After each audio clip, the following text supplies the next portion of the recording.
Howdy y'all. Been a long time since I've done a video. Crazy busy times recently. Taking a walk with the family. That's them.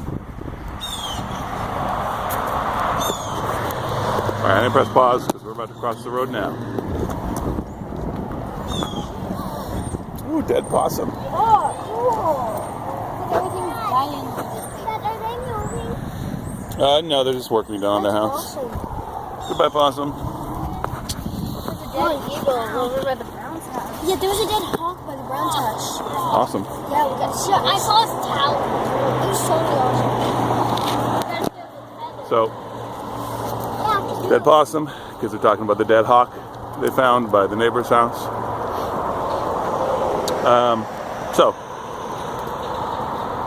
About a week ago, I uploaded a video that I had to take down because it was 25 minutes long, and in the 14th minute, the audio continued, but the video froze. So I just took it down. And it was in response to a request, so I'm finally getting back to tackling it.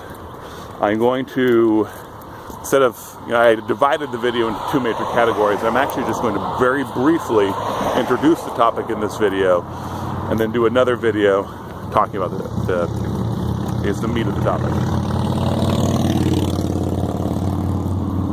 So, I was asked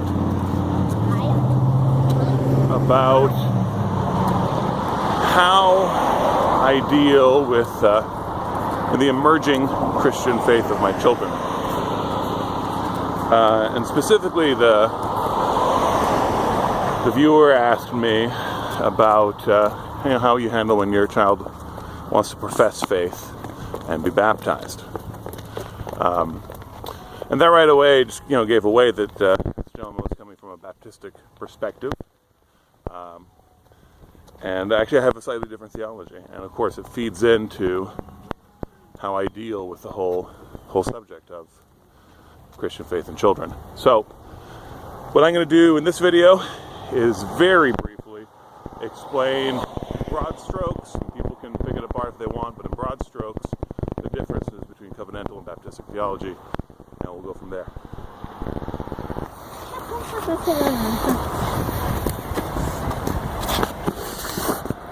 So, the sun's behind me. That's going to make for a bad video. Try this way, see if that helps at all. Alright, so the differences between covenantal and Baptistic theology. Christians think about salvation. All Christians think about salvation in two ways. One is in a corporate sense, where Israel cries out to God and they are saved.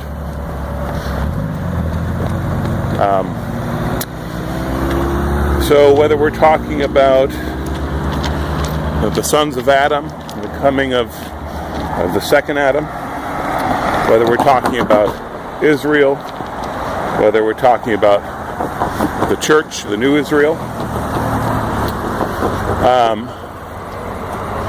we're talking about the people that God has chosen and how God saves them. But there's also, for every Christian, a concept of individual salvation. I cried out from the depths, "Save me, O God." So individuals are saved as well.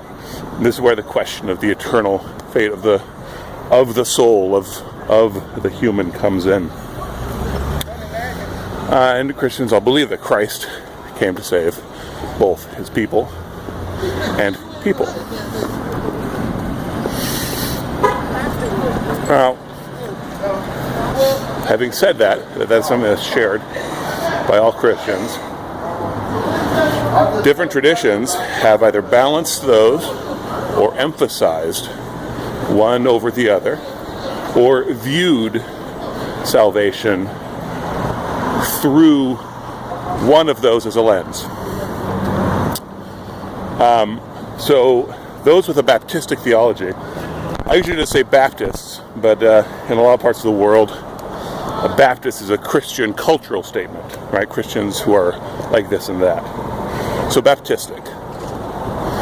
The Baptistic lens is concerned primarily with the individual. Has the individual professed faith? Does the individual have faith in Jesus Christ? Does he trust in Jesus for his salvation? And that's how baptism and growing up in the faith is viewed. Right? The one to be baptized has chosen to profess his faith and to do it in a public manner, so he's affirming that by being baptized. The covenantal view, generally speaking, is that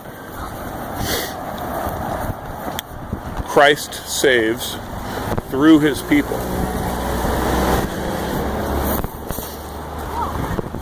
Through that, of course, individuals are saved, and individual faith is important.